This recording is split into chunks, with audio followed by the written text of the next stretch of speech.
राष्ट्र के विरोध में उमर खालिद का अब्बू और गैंग। नमस्कार, आपके साथ मैं हूं लावनी विनीत और आप देख रहे हैं जवाब तो चाहिए। जवाब बिल्कुल चाहिए ऐसे समय में जब हिंदू राष्ट्र की मांग तेजी से चल रही हो, तेज पकड़ रही हो, रफ्तार ले रही हो।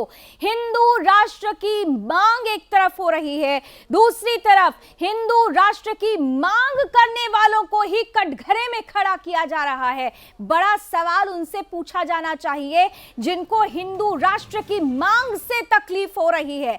सुदर्शन न्यूज एक ऐसा चैनल, एक ऐसा संस्थान जो भारत और भारतीयता को आधार मानकर विश्व कल्याण और मानवता की मांग करता है। भारत और भारतीयता जो लोक कल्याण का आधार रहती है, भारत और भारतीयता जो मानवता और विश्व कल्याण का पर्यायक है। यही भारत और भारतीयता, यही मानवता, यही विश्व कल्याण की कामना सदियों पहले इस देश के वीर सपूत छत्रपति शिवाजी महाराज ने की थी, जिन्होंने निज हित नहीं बल्कि विश्व हित के लिए जिस दृष्टिकोण को अपनाया, वो दृष्टिकोण हिंदू धर्म से आता है, हिंदू दर्शन से आता है। और इसीलिए छत्रपति शिवाजी महाराज ने भी अपने स्वराज को हिंदवी स्वराज कहा। आज उसी हिंदवी स्वराज के लिए जो शिवाजी महाराज ने मांग की थी, जिसकी शपथ उन्होंने ली थी, अगर उसी शपथ को लिया जाता है तो फिर ये हेट स्पीच कैसे हो जाता है? अगर हिंदवी स्वराज की ही, हिंदू राष्ट्र की ही संकल्पना और परिकल्पना के लिए, राम राज्य के लिए अगर शपथ ली जाती है तो फिर ये किसी विशेष वर्ग के लिए हानिकारक क्यों हो जाती है? सवाल ये उठता है कि जिस देश में बहुसंख्यक हिंदू हैं, दुनिया में एकमात्र ऐसा देश जहां पर हिंदू बहुतायत में है, जहां हिंदू बहुसंख्यक हैं, बहुसंख्यक हिंदू राष्ट्र की शपथ क्यों नहीं ले सकता है? और विरोध करने वाले भी कौन लोग हैं? देखिए, विरोध किनकी तरफ से हो रहा है? जो फ्रीडम ऑफ स्पीच के नाम पर भारत के टुकड़े होने की बात करते हैं, जो एक आतंकी का साथ देने की बात करते हैं, जो टुकड़े टुकड़े गैंग के बाप हैं। बिल्कुल, आज हिंदू राष्ट्र की शपथ लेने के खिलाफ वो लोग खड़े हो गए हैं जो इस भारत के टुकड़े करने की बात करते हैं, जो कहते हैं कि अफजल हम शर्मिंदा हैं, तेरे कातिल जिंदा हैं, जो हर वक्त देश विरोधी गतिविधियों और उससे जुड़ी हुई बयानबाजियों में जुड़े रहते हैं, जो इस देश में उस प्रतिबंधित आतंकवादी संगठन से जुड़े हुए हैं जिसको खुद कांग्रेस की सरकार ने बैन किया था। उमर खालिद और उसका अब्बू एंड गैंग, हम ऐसा इसलिए कह रहे हैं क्योंकि हिंदू राष्ट्र का संकल्प लिया, हिंदू राष्ट्र की शपथ हमने दिलाई और इस शपथ से परेशानी हो गई राष्ट्र विरोधी तत्वों को। उमर खालिद का अब्बू सईद कासिम इलियास आज की तारीख में एक पॉलिटिकल विंग है, people welfare party of India, जो जमाते इस्लाम हिंद का पॉलिटिकल विंग है। वो जमाते इस्लाम हिंद जिसको कि पूरी तरह से, आपको याद होगा कि कश्मीर में बैन इसलिए किया गया था क्योंकि वो राष्ट्र विरोधी गतिविधियों में संलिप्त पाया गया था। आज उन्हीं की तरफ से इस हिंदू राष्ट्र की शपथ पर सवाल खड़े करते हुए कटघरे में खड़ा किया जा रहा है, कोर्ट की दहलीज तक पहुंचा जा रहा है। फ्रीडम ऑफ स्पीच के नाम पर भारत तेरे टुकड़े होंगे तो कहा जा सकता है, लेकिन इस देश में बहुसंख्यक हिंदू राष्ट्र की शपथ नहीं ले सकता है। बड़ा सवाल इसीलिए हम बार बार पूछ रहे हैं कि हिंदू राष्ट्र की शपथ किस मायने से, किस आधार से यह देश विरोधी हो जाती है? इससे क्यों खतरा पैदा होता है जब देश में, दुनिया में कई ऐसे देश हैं जो इस्लाम के नाम पर बने हुए हैं, जहां पर हिंदुओं के साथ क्या क्या हो रहा है ये बताने की जरूरत नहीं है। पाकिस्तान और अफगानिस्तान अगर चले जाएंगे तो यहां पर हिंदुओं के साथ जो हो रहा है आज वो दुनिया देख रही है, लेकिन हिंदुस्तान में मुसलमान कितने सुरक्षित हैं इसका अंदाजा इसी बात से लगाया जा सकता है कि यहां पर जो सरकारी योजनाएं मिलती हैं और उनसे सबसे ज्यादा अगर लाभ किसी को होता है तो उसी विशेष समुदाय को होता है। फिर भी इस देश में हिंदू राष्ट्र की शपथ नहीं ले सकता है।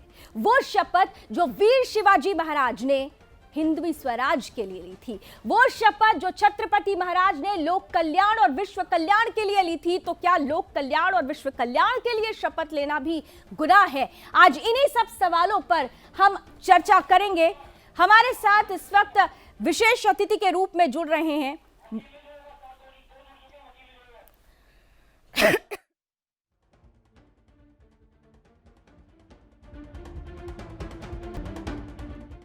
विशेष अतिथि हमारे साथ इस वक्त जुड़ चुके हैं। मैं स्वागत करना चाहती हूं। हमारे साथ इस वक्त जुड़ रहे हैं महामंडलेश्वर स्वामी चिदंबरानंद सरस्वती जी महाराज। बहुत बहुत धन्यवाद महाराज जी, आपने हमारे लिए समय निकाला। और साथ ही साथ हमारे साथ जुड़ रहे हैं जाने माने लेखक विचारक विद्याचरण पुरंदरे जी। विद्याचरण जी, आपका भी बहुत बहुत स्वागत। लेकिन महाराज जी, मैं सबसे पहले आपके पास आना चाहती हूँ। और महाराज जी, सबसे बड़ा सवाल ये है कि जिस हिंदुस्तान में बहुतायत हिंदू हो, जो हिंदुस्तान विश्व कल्याण और लोक कल्याण की बात करता हो, वो शपथ जो शिवाजी महाराज ने विश्व कल्याण के लिए ली हो, आज उसी शपथ पर सवाल उठ रहा है।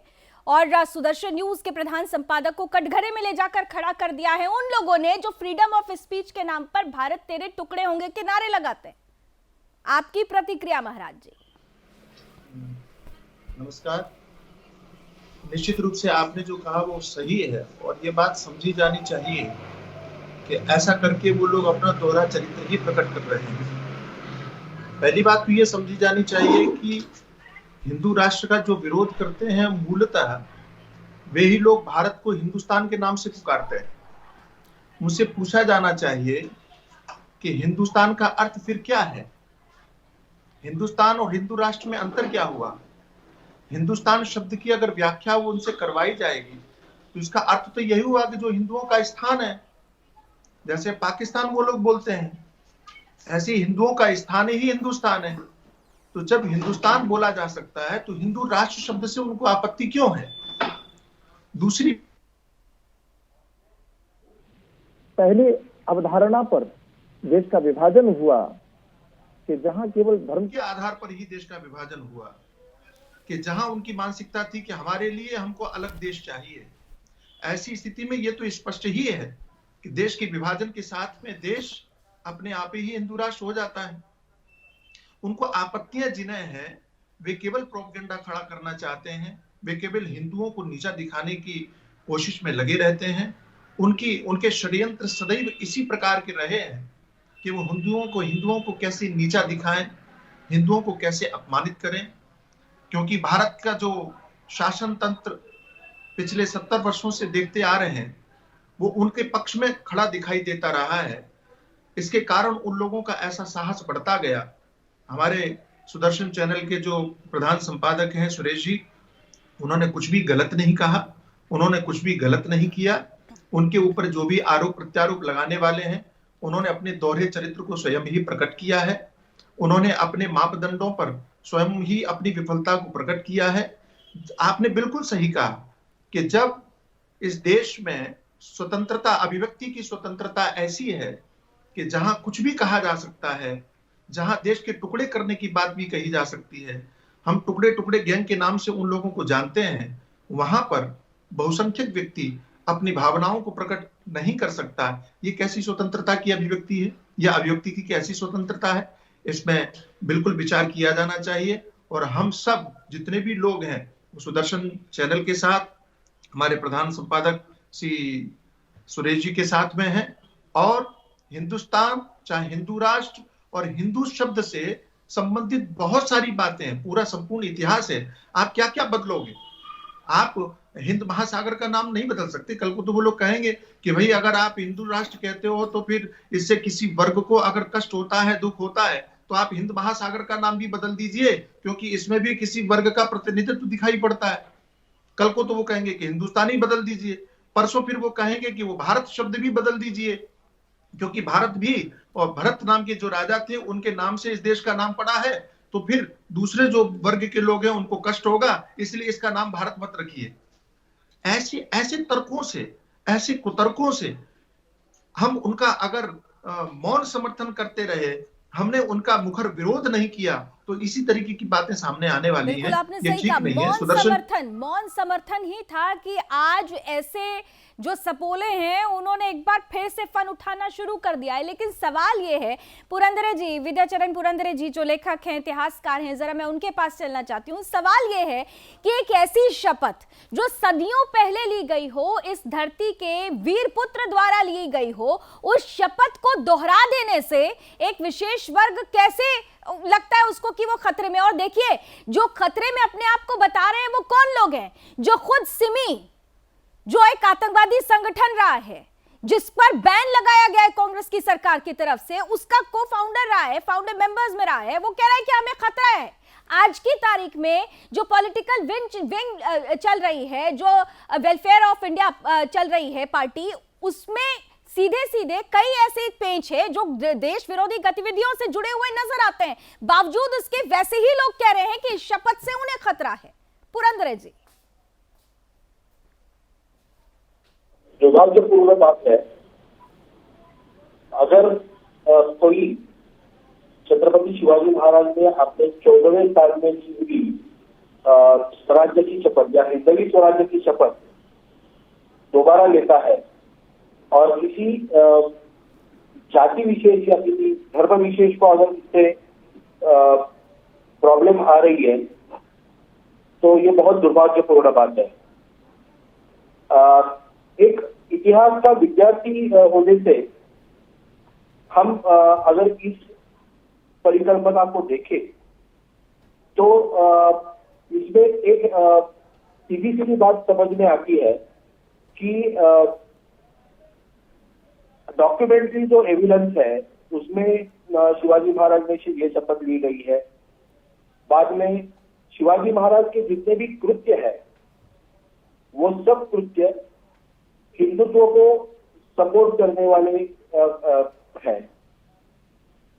एक इतिहास का विद्यार्थी होने से हम 4-5 तरीकों से अगर इस घटना का अवलोकन करें तो ये अवलोकन से पता चलता है कि तो पहले तो एक खुद शिवाजी महाराज का ही पत्र उपलब्ध है जो मराठी में है, जो राजवाड़े खंड में ऑलरेडी प्रकाशित है।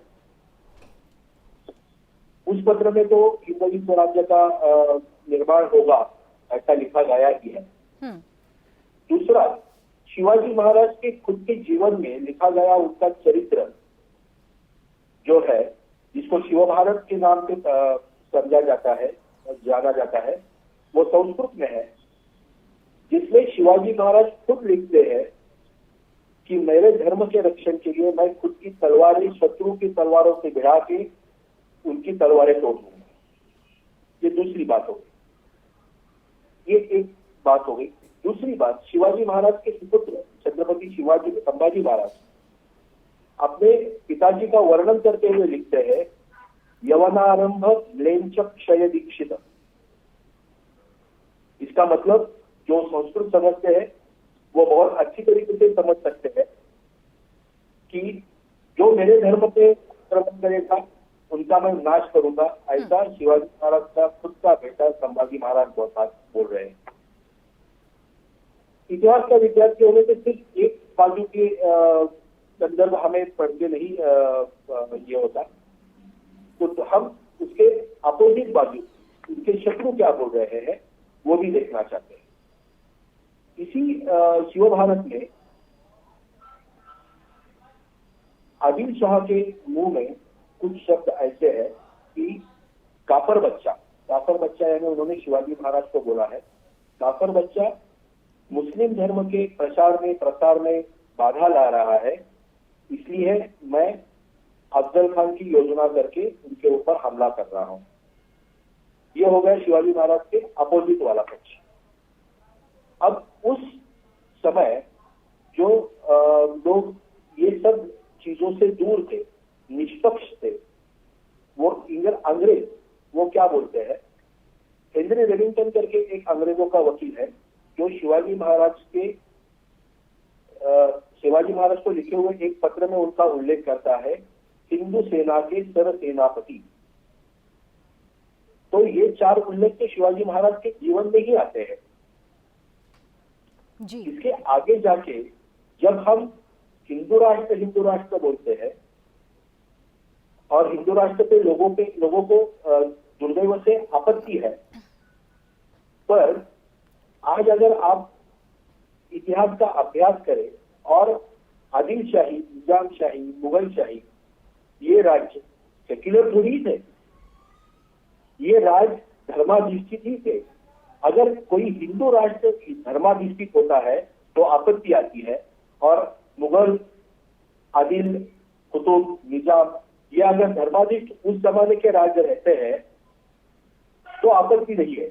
यही तो हास्यास्पद है, यही हास्यास्पद है पुरंदर जी, कि अगर हिंदू राष्ट्र की मांग कर लेता है, हिंदू राष्ट्र की शपथ ले लेता है, तो वो गुनाह हो जाता है। जबकि इस्लाम के नाम पर दुनिया में 65 के लगभग देश हैं जो धर्म इस्लाम के नाम पर ही बने हुए हैं।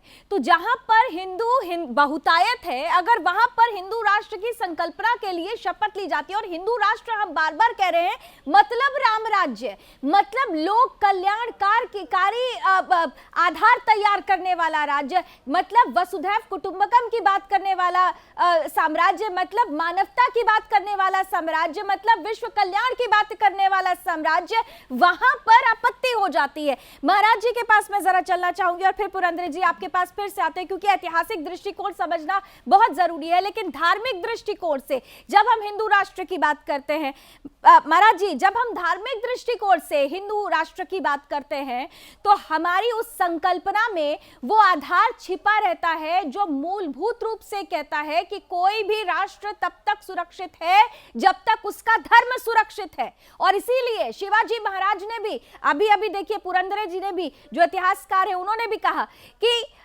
खुद शिवाजी महाराज, उनके पुत्र संभाजी महाराज, दोनों ने कहा कि अगर मेरे धर्म पर कोई अगर अब आंख उठाकर देखेगा तो मैं उसके प्रति प्रतिशोध रखूंगा।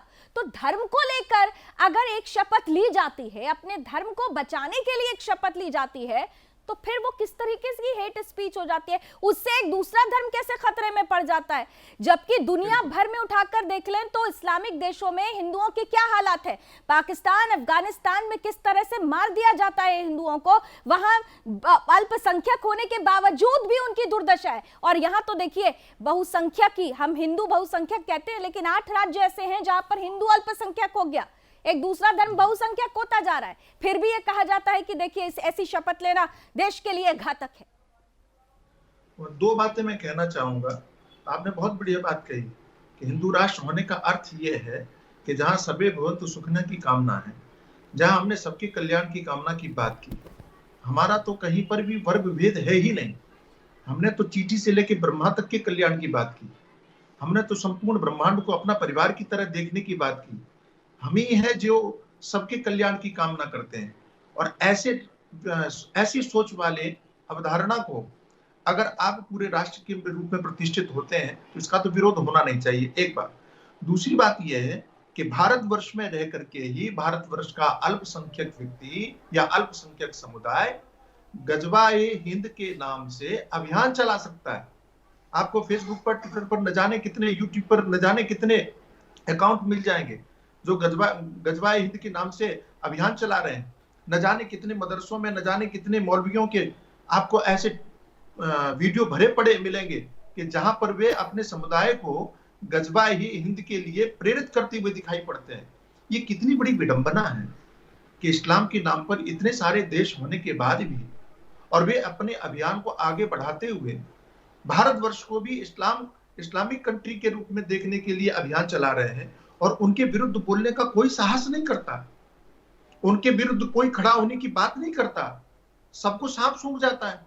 और भारतवर्ष का बहुसंख्यक समुदाय जो सबके साथ में मिलकर के रहना चाहता है, जो सबके कल्याण की कामना करता है, जो सबके सुख दुख में साथ खड़े रहने की शपथ लेता है, और वही व्यक्ति अपने राष्ट्र को अपने धर्म के, अपने पौराणिक इतिहास से जोड़ते हुए, अपने वीर महापुरुषों के इतिहास से जोड़ते हुए अपनी बात को नहीं कह सकता। ये बहुत बड़ी विडंबना है, ये बड़ा दुख है। और ये इसमें संपूर्ण अगर कहीं कोई दोष जाता है तो हमारी जो दूषित राजनीतिक अवधारणा है, जिसने तुष्टीकरण के अतिरिक्त और कुछ नहीं किया, और जिन्होंने केवल एक समुदाय, एक वर्ग के सामने दंडवत प्रणाम करके और अपनी सारी जितना भी ऐश्वर्य था, इतिहास था, अपनी महानता थी, अपनी संस्कृति, अपनी महान धरोहर थी, और सब को चौपट करने का काम किया। वो राजनीतिक अदूरदर्शिता का परिणाम था कि जिसके कारण ये सब हुआ।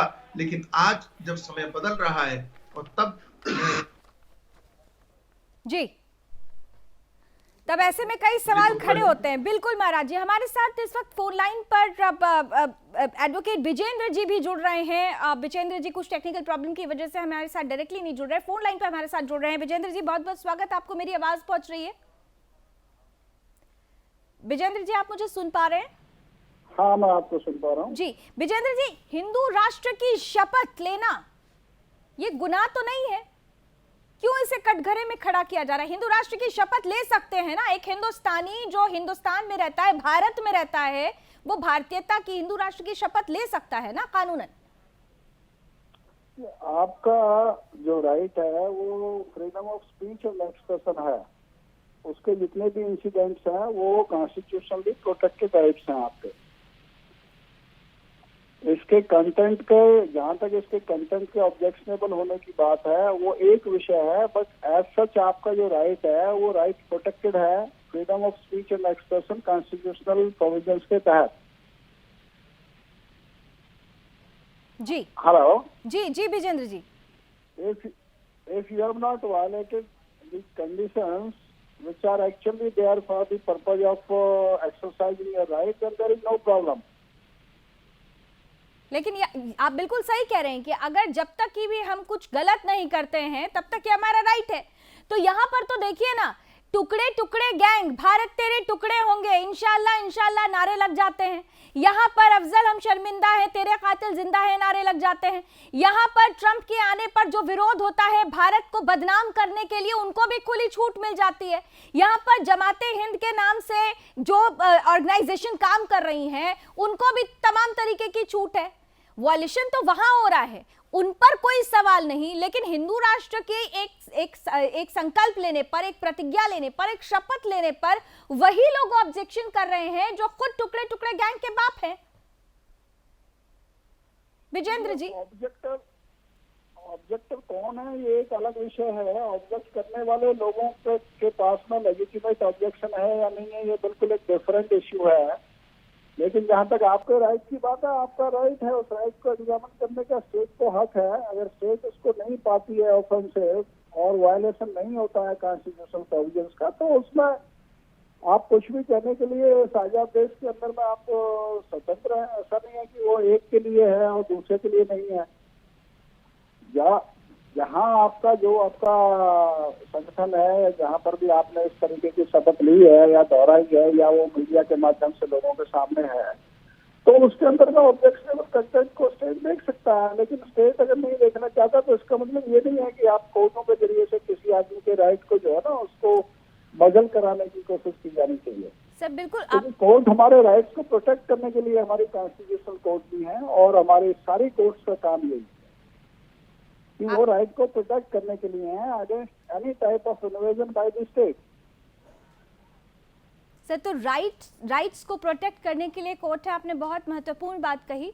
तो फिर एक हिंदू के राइट को प्रोटेक्ट करने के लिए एक हिंदू अगर एक शपथ लेता है तो फिर दूसरे जिहादी को इससे तकलीफ नहीं होनी चाहिए, और वो जिहादी पहुंच जाता है कोर्ट की दहलीज पर एक हिंदू द्वारा ली गई शपथ को ये कहकर कि भाई मेरा राइट खतरे में आ गया। ये बात जो फैलाने की कोशिश की जा रही है, कोर्ट की दहलीज तक इस बात को ले जाने की कोशिश की जा रही है, आप मानते हैं कि ये भ्रम जाल फैलाने की कोशिश है? क्योंकि कोर्ट के दरवाजे पर जाना भी उतना ही बड़ा फंडामेंटल राइट है जितना बड़ा फंडामेंटल राइट आपका है freedom of speech and expression का। लेकिन कोर्ट उस बात का कॉग्निजेंस लेगी या नहीं लेगी, ये बिल्कुल कॉन्स्टिट्यूशन और जो रेलिवेंट प्रोविजंस है सीआरपीसी के तहत उस पर डिसाइड होगा। वो इससे डिसाइड नहीं होगा कि कंप्लेनेंट कौन है। कंप्लेनेंट का बैकग्राउंड आपके लिए मैटर करता है, बिल्कुल इस बात के लिए मैटर करता है कि अगर लोग एक खास विचारधारा के लोग इस बात को इस तरीके से दिखाने की, दर्शाने की कोशिश करते हैं तो वो एक अलग विषय है। लेकिन आपका राइट जो है, जैसे आपका राइट प्रोटेक्टेड है, राइट किसी भी आदमी को कोर्ट का दरवाजा खटखटाने का भी है। ठीक है। और अगर वो कोर्ट में जाते हैं तो कोर्ट इस बात को देखेगी कि क्या ये उस तरीके की बात है जिसको लेकर के कोर्ट कोई डायरेक्शन पास कर सकती है या नहीं कर सकती है। कोर्ट उसको पिटीशन को उठा के फेंक नहीं सकती है अगर उसके अंदर कोर्ट को लगता है कि भाई कोई ऐसा विषय इसके अंदर है ही नहीं, क्योंकि कोर्टों को लोगों के फंडामेंटल राइट्स को कर्टेल करने के लिए उसके लिए कोर्टें नहीं है। हमारी कोर्टें थ्रू आउट इस बात के लिए बैठी हुई हैं और हमारी कोर्टों ने इस बात के लिए टाइम टू टाइम कहा है कि हम सिटीजन्स के राइट्स को प्रोटेक्ट करने के लिए यहाँ पर हैं। लोएस्ट कोर्ट से लेकर के और हाईएस्ट कोर्ट इस बात को बार बार दोहराती रही हैं। बिल्कुल। तो आपका अगर ऑब्जेक्शन ये है कि भाई कोई कोर्ट क्यों जा रहा है तो उससे कोई ज्यादा वो नहीं, ऑब्जेक्शन इस बात पे नहीं। ऑब्जेक्शन सर, ऑब्जेक्शन कैसे होता है? यहाँ तो हमारे देश में तो आतंकवादियों के लिए रात में कोर्ट खुल जाती है सर। ऑब्जेक्शन की बात, ऑब्जेक्शन तो यहाँ एक हिंदू का ऑब्जेक्शन कोई मायने नहीं रखता। आई एम सॉरी टू से दिस। एक हिंदू बेटी होने के नाते मुझे ये कहने में कोई गुरेज नहीं है कि यहाँ पर अगर हिंदू किसी बात को उठाएगा तो उस पर कोई ऑब्जेक्शन नहीं होता है, लेकिन यहाँ पर तो आतंकवादियों के लिए रात में कोर्ट खुलती है सर। ये भी एक सच्चाई है। विद्याचरण पुरंदरे जी जो इतिहासकार हैं, लेखक हैं, उनके पास मैं जाना चाहती हूँ। विद्याचरण जी देखिए, बड़ा महत्वपूर्ण होता है जब मैं कोर्ट के किसी पक्ष या विपक्ष पे उस पर नहीं जा रही हूँ, हम अगर एविडेंस की बात करें, हम अपने इतिहास की बात करते हैं। एक ऐसी शपथ जो एक हिंदू द्वारा ली गई, एक हिंदू साम्राज्य को स्थापित करने के लिए ली गई, एक हिंदू राजा द्वारा लोक कल्याणकारी नीतियों को आधारभूत रूप से, ढांचागत रूप से एक साम्राज्य तय करने के लिए ली जाती है, वही एक शपथ अगर एक हिंदू दोहरा देता है तो वो आज की तारीख में ऑब्जेक्शनेबल कैसे हो सकती है? क्या कोर्ट में जब ये तमाम बातें होंगी तो इस इतिहास के पन्नों को भी बतौर साक्ष्य प्रस्तुत करने का आधार तय होता है? विद्याचरण पुरंदरे जी।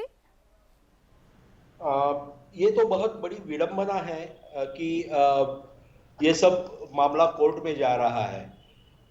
सबसे बड़ी एक चीज है कि हम जब इतिहास का अभ्यास करते हैं, हम विद्यार्थी हैं इतिहास के, तब एक सीधी बात हम सोचते हैं, no document no history, no date no history. अगर हमारे हिस्टोरिकल डॉक्यूमेंट्स में जो असल है, जो जिनका परीक्षण हो चुका है, जिनके ऊपर उत्तर पक्ष पूर्व पक्ष हो चुका है, बहुत सारे डिबेट्स हो चुके हैं, और वो डॉक्यूमेंट अगर असल है या अगर सिद्ध हो गया तो वो डॉक्यूमेंट किसी भी कोर्ट ऑफ लॉ में जाने के लिए मेरे ख्याल से तो कम से कम वो कोर्ट में खड़ा होना चाहिए। और दूसरी बात रही हिंदुत्व की, तो हिंदुत्व हमारा राष्ट्रीयत्व है, हम उसको राष्ट्रीयत्व ही मानते हैं।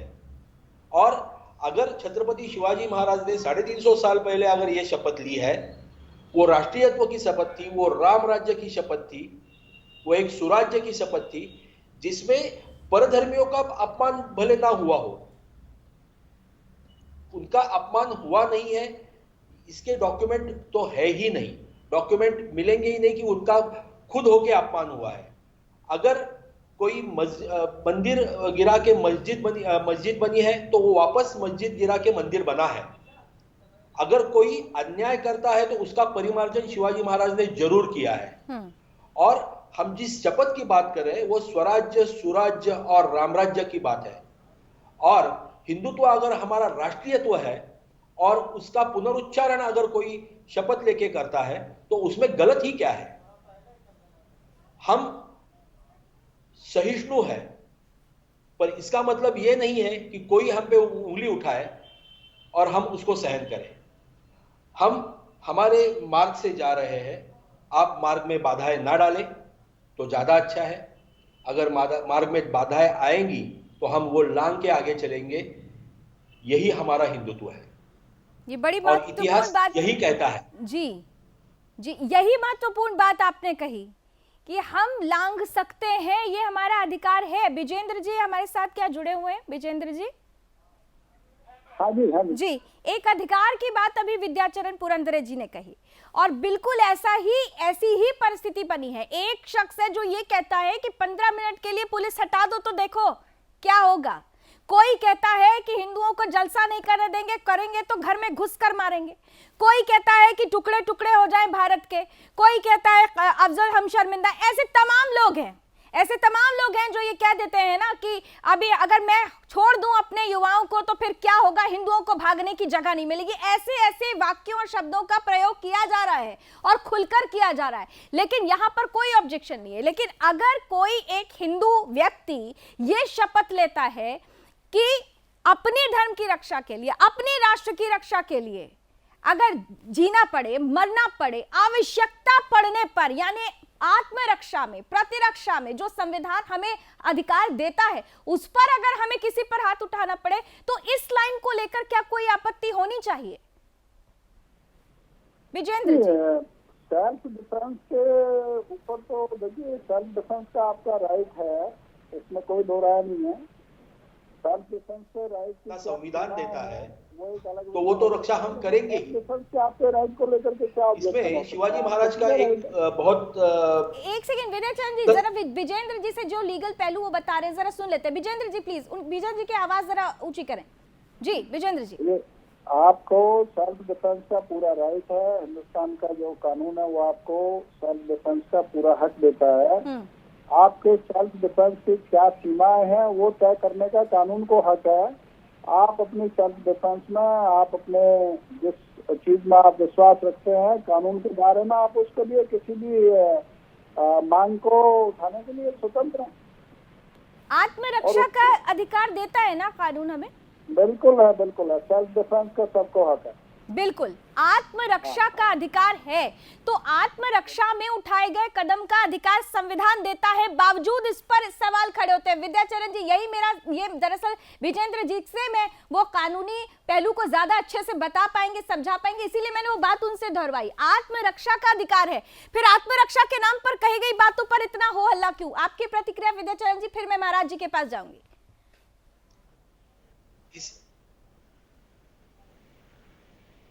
जी विद्याचरण जी, मैं जो बात कहता हूँ वो हर बात हिस्टोरिकल डॉक्यूमेंट में आपको मिल जाएगी। इसमें शिवाजी महाराज का ही एक बहुत सुंदर पत्र उपलब्ध है जो शिवाजी महाराज ने मुगल सरदारों को लिखा हुआ है। उसमें एक फारसी सेंटेंस आता है। वो फारसी सेंटेंस है, इन कसरा मुहाफिजत वतन खुद लाजमी। इसका मतलब होता है कि मेरी मातृभूमि का, मेरे पितृभूमि का रक्षण करना मेरा परम आवश्यक कर्तव्य है। यह कर्तव्य यानी हिंदुत्व का रक्षण, मेरे प्रजाजनों का रक्षण, मेरे धर्म का रक्षण, मेरे स्वराज्य का रक्षण और मेरे सुराज्य का रक्षण। अगर ये रक्षण करने के लिए कोई वापस प्रतिज्ञाबद्ध होता है तो उसमें हर्ज ही क्या है? हम सहिष्णु हैं। अगर आपको हमारे साथ चलना है तो आपकी भी प्रगति हो सकती है। अगर आप हमारे प्रगति के बीच में आए तो हम उसको लांग के जा सकते हैं। या अभी विजेंद्र सिंह जी भी जो बाय लॉ आता है वो भी उन्होंने सपोर्ट किया है। जी महाराज जी, स्वामी जी आपके पास आ रही हूं मैं। देखिए, इतनी देर से आपने कानूनी पहलू को भी सुना, आपने ऐतिहासिक पहलू को भी सुना, और धार्मिक आधार पर भी ये आत्मरक्षा का अधिकार दिया गया है। धर्म के रक्षण के लिए ही हमारे यहाँ तो नागा संत हुए हैं, पूरी सेना ही बना दी गई थी। तो जब ये सारी चीजें पौराणिक है, ऐतिहासिक है, हिंदुत्व का आधार है, तो उसी आधार को मजबूत करने के लिए तो शपथ ली गई है। फिर तो तकलीफ होनी ही नहीं चाहिए। बिल्कुल बिल्कुल। जो अपने अधिकार की रक्षा की बात अभी आप कर रहे थे, उसमें ये बात आपको याद होना चाहिए कि तमिलनाडु के एक गांव में, जहां पर एक समुदाय विशेष या मुस्लिम समुदाय का अधिसंख्य हो गया, बहुसंख्यक हो गए, तो उन्होंने मंदिर की शोभा यात्रा पर रोक लगा दी, जिसके विरुद्ध लोगों ने आवाज उठाई और वो कोर्ट में गए। तो ये धन्यवाद उस कोर्ट को देना चाहिए कि उन्होंने ये कहा कि नहीं, ऐसा करना गलत है। लेकिन जहां पर लोग मौन रहेंगे, यदि हिंदू राष्ट्र का संकल्प हम लेने के लिए सामने नहीं आएंगे, यदि हम चुपचाप बैठे रहेंगे, तो जो काम तमिलनाडु के एक गांव में हुआ वो काम पूरे भारतवर्ष में होगा। जो परिणाम आज पाकिस्तान, अफगानिस्तान, बांग्लादेश में हुआ हिंदुओं के साथ में, कि किस तरह से वहां अफगानिस्तान में पहले कितने हिंदू थे, अब 2% भी नहीं बचे। पाकिस्तान में स्वतंत्रता के समय पर कितने हिंदू थे, कितने परसेंट बचे, आप देखिए 2% भी नहीं बचे। बांग्लादेश की स्थिति देख लीजिए, छोटा सा बांग्लादेश, और वो हिंदुओं के साथ में कैसा अत्याचार करता है, सारी दुनिया ने अभी कुछ महीने पहले ही देखा। ये परिणाम, अगर हम भारतवर्ष को इन परिणामों से, दुष्परिणामों से बचाना चाहते हैं, और एक बात समझना चाहिए, अगर आप सेकुलर के रूप में अपनी पहचान बनाते हो तो हर धर्म को अपने धर्म की रक्षा करने का अधिकार है। ऐसी स्थिति में अपने धर्म को बचाने के लिए, अपनी पहचान को बचाने के लिए, यदि हम हिंदू राष्ट्र का संकल्प लेते हैं तो हम कोई गुनाह नहीं कर रहे, कोई अपराध नहीं कर रहे। हम अपने स्वाभिमान की रक्षा के लिए हमको, प्रत्येक भारतवर्ष के प्रत्येक हिंदू को ये संकल्प लेना चाहिए। तो बिल्कुल अपने स्वाभिमान, अपने अभिमान, अपने राष्ट्र, अपने धर्म के लिए प्रत्येक हिंदू को ये शपथ लेनी चाहिए। और जो लोग ये कार्यक्रम देख रहे हैं, अगर वो सही और गलत का निर्णय करने में अभी थोड़ा कंफ्यूज हैं, तो जरा आज रात में सोते समय अपने आप को समय दीजिएगा और सोचिएगा कि जब सही और गलत में चयन करना हो तो आपको देखना होगा कि जो सही कह रहा है उसके विरुद्ध कौन खड़ा हुआ है। हिंदू राष्ट्र की शपथ ली जाती है, संकल्प लिया जाता है, और उसके विरोध में खड़े होते हैं वो लोग जो कि इस देश में किसी वक्त में आतंकी संगठन रहे सिमी के फाउंडर मेंबर्स में से हैं, जो आज की तारीख में टुकड़े टुकड़े गैंग बोलने वालों के बाप हैं, जो ये कहते हैं कि इस देश में 15 मिनट के लिए पुलिस हटा दो तो हिंदुओं का भागने की जगह नहीं मिलेगी। तो जरा विरुद्ध में कौन है, इसे सोचते हुए सही और गलत का निर्णय आसानी से किया जा सकता है। बहुत बहुत धन्यवाद आप तीनों का। आप तीनों ने बड़े महत्वपूर्ण पहलुओं को हमारे बीच में रखा, तो फिर चाहे ऐतिहासिक हो, कानूनी हो, या फिर धार्मिक हो, पौराणिक हो, हिंदू राष्ट्र की शपथ लेना किसी भी तरीके से गलत नहीं है। एक हिंदू को इस देश का कानून भी अधिकार देता है, इस देश का धर्म और राष्ट्रीयता भी ये कहती है कि लोक कल्याणकारी समाज की स्थापना के लिए अगर एक शपथ ली जाती है तो वो कहीं से भी गलत नहीं है। गलत उनके लिए है जो ना तो लोक कल्याण का मतलब समझते हैं, ना मानवता का मतलब समझते हैं। उनके लिए तो उनकी मानवता, उनका कल्याण, उनका धर्म आतंकवाद है। सोचने का विषय है। अभी बस इतना ही। देश और दुनिया की तमाम खबरों के लिए आप जुड़े रहिए सुदर्शन न्यूज के साथ। जय।